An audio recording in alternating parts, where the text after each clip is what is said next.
pritjeve të gjata u erdhi fundi pas disa denoncimeve të bëra në televizionin shenja.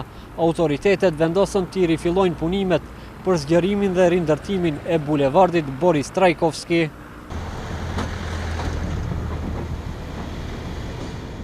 Duke qenë vetëdijshëm për vonesat e shkaktuara nga ish-pushteti, herën e fundit kur e pyetëm, kreu i qytetit të Shkupit Orce Gjeorgjevski premtoi se punimet në këtë aks rrugor do të përfundojnë deri në fundvit.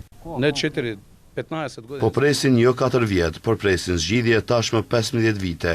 E thash edhe jam i bindur se shiritet e bulevardit Mumin Potok, Boris Trajkovski dhe Ljubljanska do t'i presim gjatë vitit të ri.